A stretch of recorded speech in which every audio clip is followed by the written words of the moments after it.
Hello everyone. कुछ students problem था, उनको परेशानी हो रही थी सेट बिल्डर फॉर्म को समझने में। तो एक बारी बात करते हैं हमारे सेट बिल्डर फॉर्म की और रोस्टर फॉर्म की।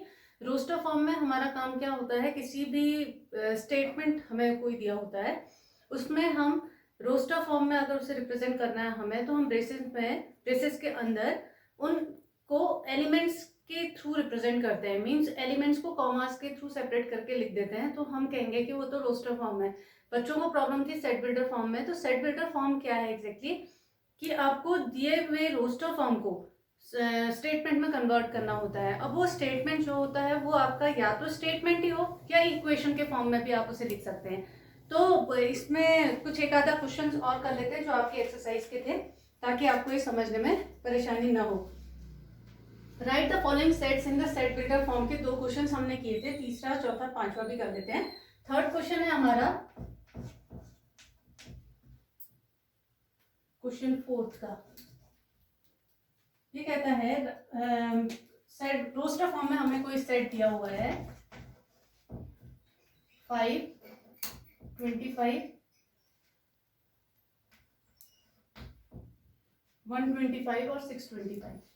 125 और 625 ये उसने हमें रोस्टर फॉर्म में दिया हुआ है। अब आप इसे देख रहे हैं तो आपको क्या समझ में आ रहा है कि ये 5 से रिलेटेड है, कोई चीज 5 की पावर्स के फॉर्म में है ये। तो यहाँ पर है 5, ये 25, ये 125, ये 625। अगर 5 की पावर 1 कहें तो 5 हो गया, 5 टू द पावर 2 कहें तो 25 हो गया, 5 टू द पावर 3 कहें तो 125, 5 टू द पावर 4 कहें तो 625 हो गया। तो इसका मतलब है 5 टू द पावर n से रिप्रेजेंट किया जा सकता है। और n को हम कहाँ से दे रहे हैं, नंबर कहाँ से कर रहे हैं, 5 टू द पावर 1 से कर रहे हैं ना हम। तो 1 2 3 4 हमने नेचुरल नंबर बना दिए। तो हम इसे क्या लिख सकते हैं, हमने ऐसे x एलिमेंट्स ढूंढने हैं such that x is equals to 5 to the power n। अब x is equals to 5 to the power n मैंने इक्वेशन के थ्रू इसे रिप्रेजेंट किया हुआ है। अब मैंने x equals to 5 to the power n कहा है, लेकिन n को इंट्रोड्यूस किया है ना इसमें। तो n किस किस के बीच का एलिमेंट होगा, क्या n इनफाइनाइट जा रहा है, क्या मेरे पास जो एलिमेंट्स है वो इनफाइनाइट एलिमेंट्स हैं, नहीं, केवल कितने एलिमेंट्स हैं, 1 2 3 4 हैं। तो ये कितने के लिए ओके होगी ये चीज, n जो होगा वो किसके बीच का एलिमेंट होगा, 1 और 4 के बीच का एलिमेंट, जिसमें हम क्लोज्ड इंटरवल की बात करेंगे। क्लोज्ड इंटरवल में हमारे पास इक्वल्स टू का भी साइन होता है, तो हमने कॉमास के थ्रू n को भी डिफाइन करना पड़ेगा, और वो क्या होगा 1 2 4। ये हमारा सेट बिल्डर फॉर्म में इसका रिप्रेजेंटेशन हो गया। अगला जो क्वेश्चन है हमारा, अगला जो पार्ट है इसका वो है फोर्थ पार्ट है 2 4 6 अप टू 7। ये हमारे पास है जी 2 4 6 अप टू 7 हमारे पास। ये हमारे पास सेट है, आपको देखते ही पता चल रहा है कि ये क्या है, इवन नंबर्स हैं। इवन नंबर्स हैं और इनफाइनाइट जा रहे हैं। अब इनफाइनाइट जा रहे हैं तो हम इसको कैसे लिख सकते हैं, x such that x is equals to क्या है, अगर इवन नंबर को रिप्रेजेंट किया जाता है तो किससे रिप्रेजेंट किया जाता है, 2n से। तो हमने 2n लिख दिया। अब 2n n को इंट्रोड्यूस कर रहे हो ना आप, इसमें n को इंट्रोड्यूस कर रहे हो तो n को भी तो डिफाइन करना पड़ेगा। देखो x को इंट्रोड्यूस किया तो x को डिफाइन किया कि x नहीं है, ये तो 2n के बराबर है। अब n क्या है भाई, n को डिफाइन करने के लिए आप कहेंगे n is an element of natural number, क्योंकि आप नेचुरल नंबर्स के एलिमेंट्स डाल रहे हो 1 2 3 4, तो आपको इवन नंबर्स मिलते जा रहे हैं। 2 1 2 2 2 4 2 3 6 2 4 8 अप टू 7 आप जा रहे हैं, तो आपको सारे इनफाइनाइट एलिमेंट्स, मैंने पूरा सेट डाल दिया देखिए नेचुरल नंबर्स का। तो इस तरीके से आप इसे डिफाइन करेंगे। अगला है 1 4 9 अप टू 700। 1 4 9 अप टू 700, ये हमारे पास अगला पार्ट है इसका। अब आप देख रहे हैं 1 is the square of 1, 4 is the square of 2, square of 3 up to 10 का स्क्वायर। तो हमारे लिमिट हो गई ना, 1 से स्टार्ट हो रहा है और किसके स्क्वायर पे खत्म हो रहा है, 10 के स्क्वायर पे खत्म हो रहा है। तो इसका मतलब है, फिर से मैं इसे कैसे लिख सकती हूँ, x such that x is equals to n square कह दो, क्योंकि square of a natural number हो रहा है ये। लेकिन n को फिर से इसने किसके बीच में मान दिया है, 1 और 10 के बीच में। तो n जो आएगा 1 और 10 के बीच का एलिमेंट होगा। तो इस तरीके से आप सेट बिल्डर फॉर्म में रिप्रेजेंट कर सकते हैं अपने रोस्टर फॉर्म को। अच्छा, आज बात करेंगे टाइप्स ऑफ सेट्स की। आज हम बात करते हैं टाइप्स ऑफ सेट्स की।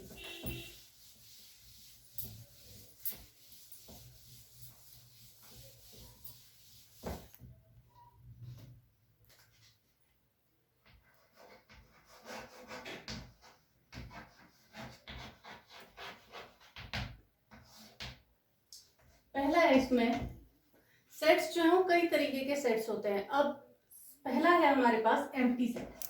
पहला है एम्प्टी सेट। एम्प्टी सेट को आप और नामों से भी जानेंगे। एम्प्टी सेट को हम कहते हैं वॉइड सेट और नल सेट। ठीक हो गया। एम्प्टी सेट का मीनिंग हो गई कि ये वॉइड सेट भी हुआ और नल सेट भी हुआ। इनको हम किसी भी तरीके से बोल सकते हैं। एम्प्टी सेट, वॉइड सेट और नल सेट तीनों की मीनिंग सेम है। अच्छा, एम्प्टी सेट का मीनिंग क्या है? अपने आप में ही बता रहा है। एम्प्टी माने खाली, वॉइड माने खाली, नल माने खाली। इसका मतलब है ऐसा सेट जिसके अंदर कोई एलिमेंट ही ना हो, उसको हम क्या कहेंगे? एम्प्टी सेट, वॉइड सेट या नल सेट कहेंगे। अच्छा, तो इसको रिप्रेजेंट करने का तरीका क्या होगा? हमने कहा सेट के अंदर कोई एलिमेंट ही ना हो, लेकिन सेट है, एम्प्टी सेट है, तो इसका मतलब है आप ब्रेसेस को खाली छोड़ देंगे, इसके अंदर कुछ नहीं है। इसका मतलब ये है। इसको रिप्रेजेंट करने के लिए हमारे पास जो सिंबल होता है वो होता है 5। हम 5 भी लिख सकते हैं। अगर एम्प्टी सेट की बात आई तो इसका मतलब है वो 5 से रिप्रेजेंट किया जाएगा, या ब्रेसेस के अंदर कोई भी एलिमेंट नहीं डाल के रिप्रेजेंट किया जाएगा। तो एम्प्टी सेट को रिप्रेजेंट करने का तरीका है हमारा, एम्प्टी सेट मतलब जिसके अंदर कोई एलिमेंट ना हो, इसको रिप्रेजेंट करते हैं 5 से, या ब्रेसेस के अंदर कोई भी एलिमेंट न दिखा के। ये हमारा एम्प्टी सेट। दूसरा हो गया हमारा, जैसे हम इसके लिए एक एग्जांपल भी ले सकते हैं। हमने कहा एम्प्टी सेट का एग्जांपल ले लो आप, x such that x belongs to natural number कह देते हैं, या x belongs to n कह देते हैं, where n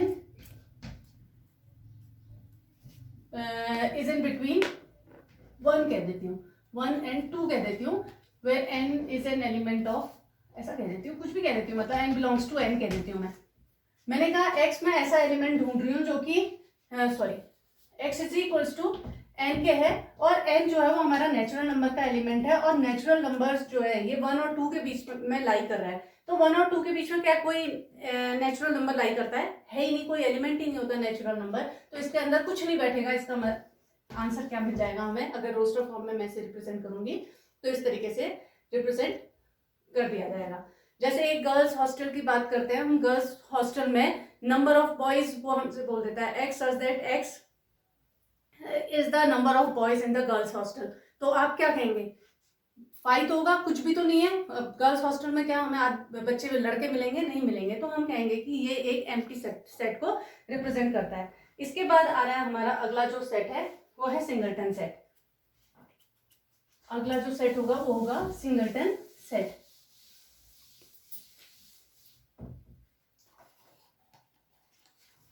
दूसरा सेट हो गया हमारा सिंगलटन।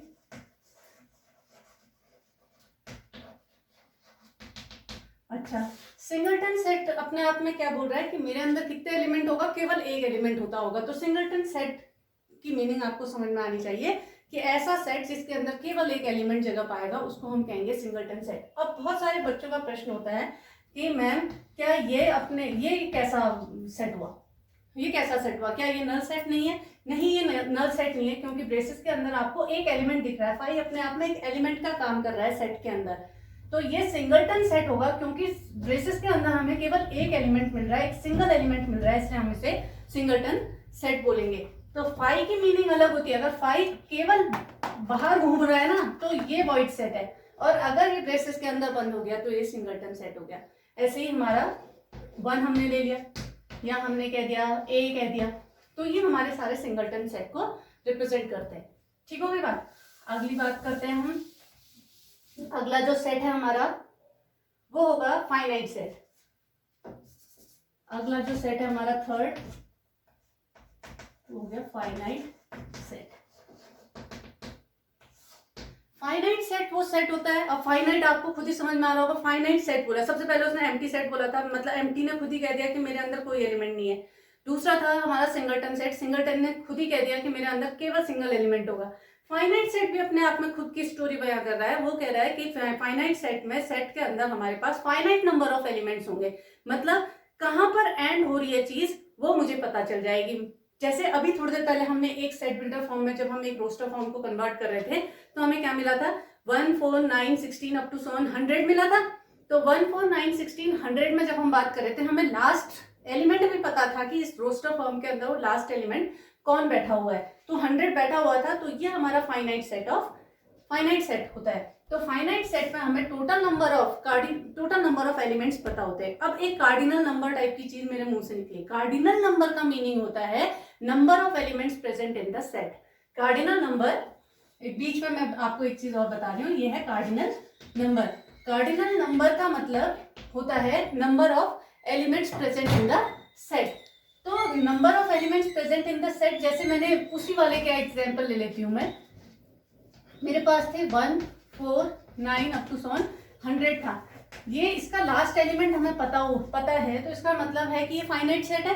और अगर मैं इसका कार्डिनल नंबर को रिप्रेजेंट करने के लिए Na का यूज किया जाता है, तो Na इज इक्वल्स टू कितने एलिमेंट्स बैठे होंगे ऐसे 100 तक, 10 एलिमेंट्स बैठे होंगे, 1 4 9 16 25 36 49, फिर हमारा कितना हो गया 64, फिर हमारा 81, फिर हमारा 100।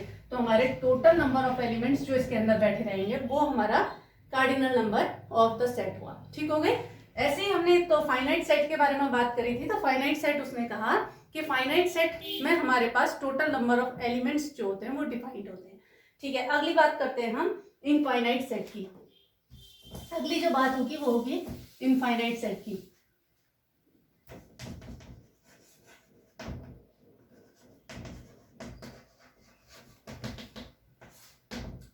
इनफाइनाइट सेट में हमारे पास जो टोटल नंबर ऑफ एलिमेंट्स होते हैं, मतलब कार्डिनल नंबर जो होता है वो हमें पता नहीं होता। ये सीरीज जो होगी इनफाइनाइट मूव कर रही होगी। जैसे हमारे पास नेचुरल नंबर की सीरीज की हम बात करते हैं, तो नेचुरल नंबर्स में हमारे पास 1 2 3 4 अप टू 100 इन्फिनिटी, तो कहते हैं हम इनफाइनाइट एलिमेंट्स होते हैं इसके अंदर बैठे हुए। और वो इनफाइनाइट हम क्यों कहते हैं, क्योंकि हमें नहीं पता कि एग्जैक्टली कहाँ पर एंड कर रहा है हमारा नेचुरल नंबर।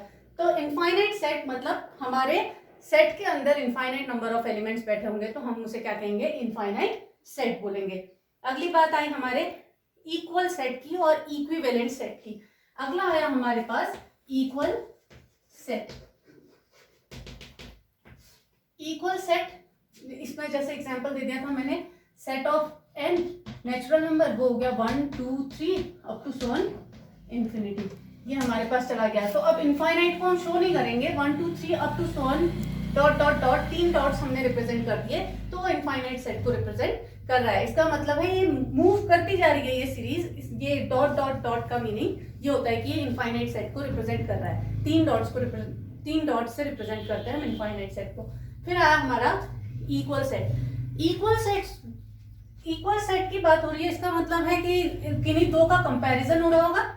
इक्वल सेट्स की बात आ रही है तो इसका मतलब किन्हीं दो सेट्स का कंपैरिजन हो रहा है। कंपैरिजन होना मतलब क्या है, अगर मैं किन्हीं दो सेट को बराबर कह रही हूँ, इसका मतलब है कि दोनों के कार्डिनल नंबर का सेम होना।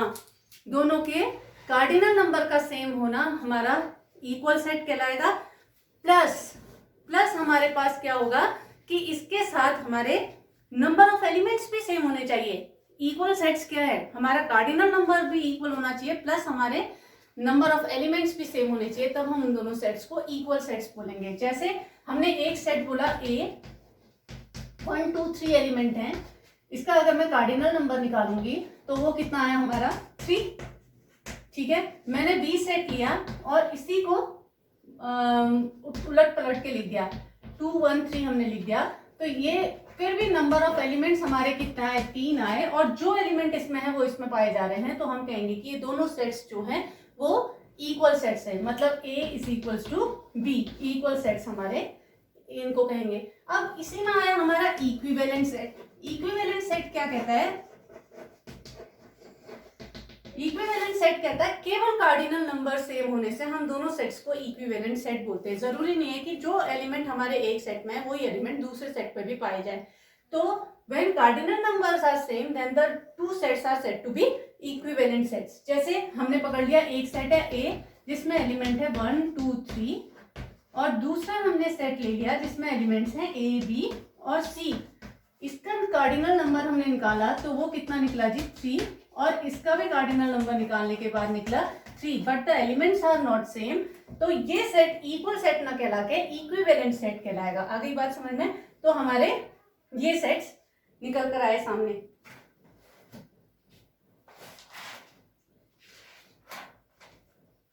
ठीक हो गई। अब एक बार रिवीजन करते हैं। हमने सबसे पहले पढ़ा था एम्प्टी सेट के बारे में। एम्प्टी सेट ऐसा सेट जिसके अंदर कोई भी एलिमेंट्स नहीं पाए जाते। दूसरा आया था हमारा सिंगलटन सेट। सिंगलटन सेट में हमने कहा था कि ऐसा सेट जिसके अंदर केवल और केवल एक ही एलिमेंट पाया जाएगा।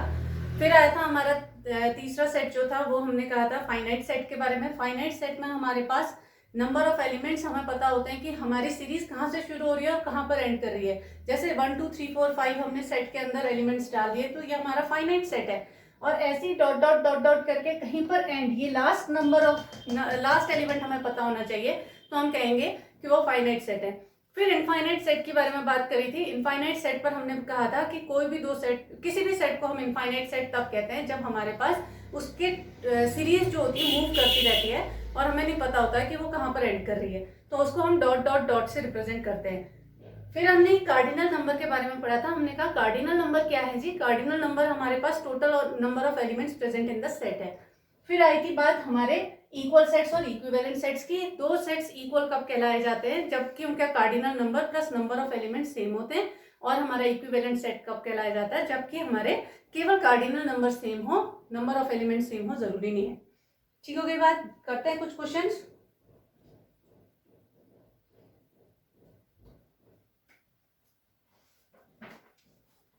क्वेश्चंस करते हैं।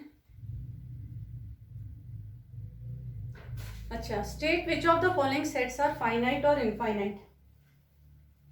बोल रहा है हमसे कुछ क्वेश्चंस करने को। ठीक है, क्वेश्चन है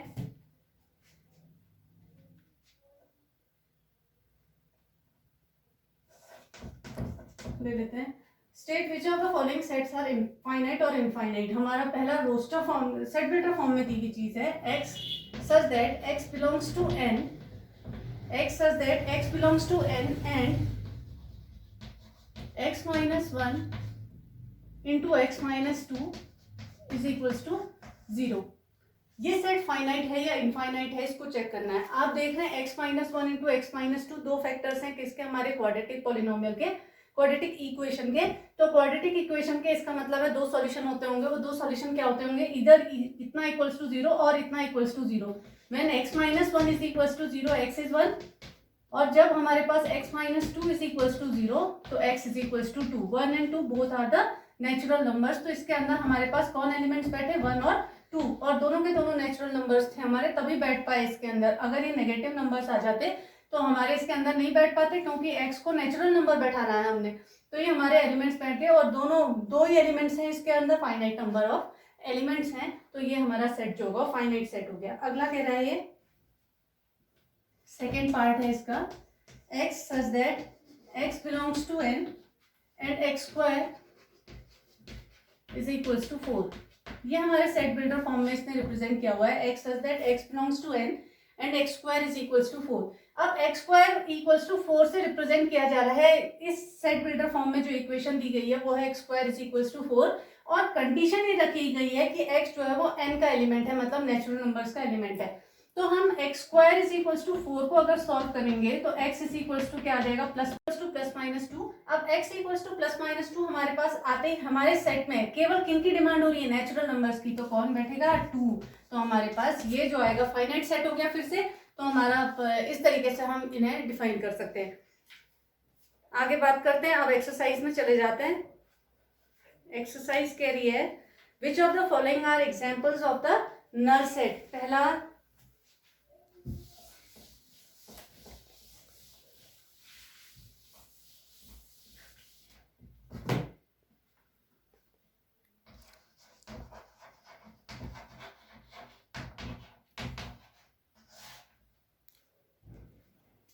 which of the following are examples of the null set. Null set क्या है? जिसके अंदर कोई भी एलिमेंट न बैठे।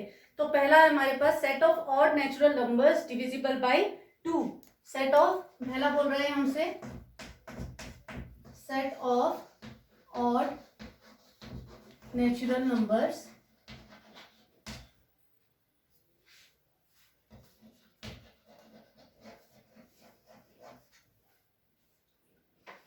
डिविजिबल बाय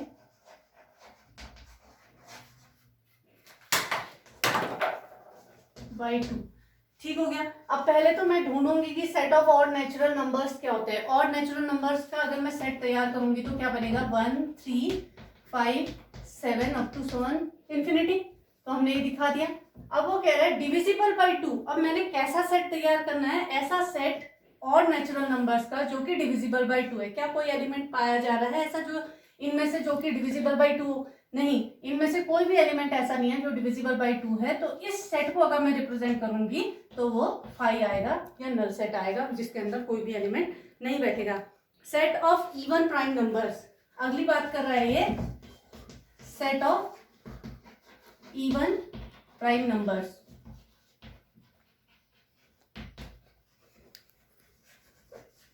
ठीक हो गए। अभी हमसे कह रहा है set of even prime numbers. पहले तो मैं प्राइम नंबर्स की लिस्ट बना देती हूँ। प्राइम नंबर कहाँ से स्टार्ट होते हैं, 2 से स्टार्ट होते हैं। 1 is neither prime nor composite.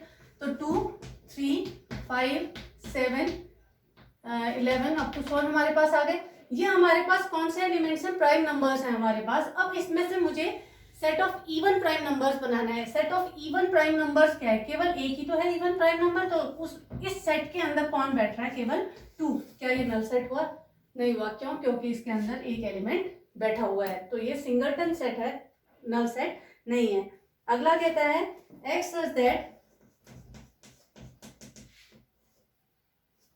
x such that x is a natural number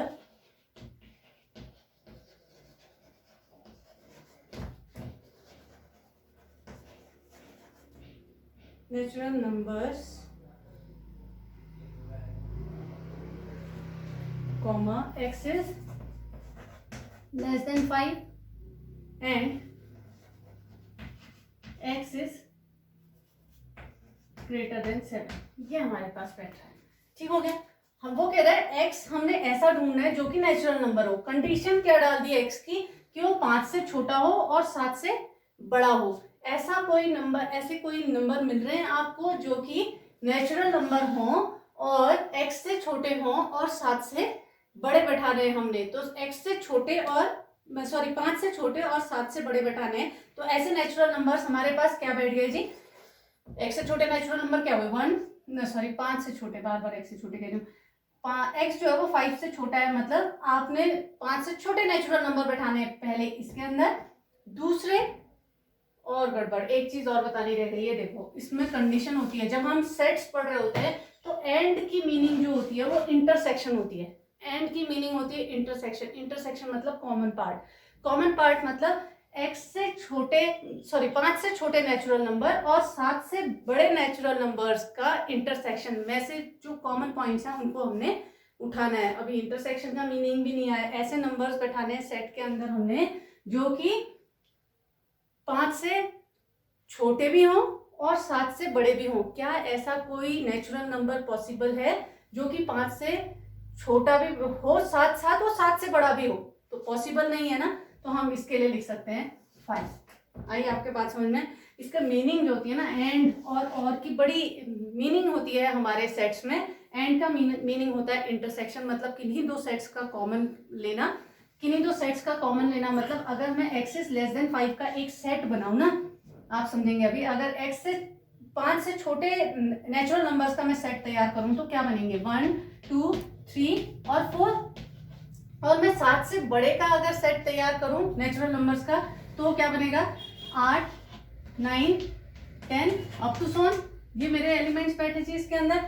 अब इन दोनों का इंटरसेक्शन का मतलब हुआ, या एंड की अगर मैं बात करूं इनमें, तो इसका मतलब है इन दोनों में से कॉमन जो होगा वो हमारे इस सेट के अंदर बैठने वाला है। क्या इन दोनों में से कोई कॉमन आ रहे हैं, कोई दोनों कॉमन आ रहे हैं? नहीं आ रहे ना। तो इसका मतलब है इस ये वाले सेट के अंदर केवल कुछ नहीं बैठेगा, मतलब ये नल सेट को रिप्रेजेंट कर रहा है। इसकी बड़ी इंपॉर्टेंट मीनिंग होती है हमारे सेट्स में। ठीक हो गई। बाकी के क्वेश्चंस जो हैं एक्सरसाइज 1.2 के हम कल करते हैं, और आप भी कोशिश करिएगा आगे के क्वेश्चंस करने की।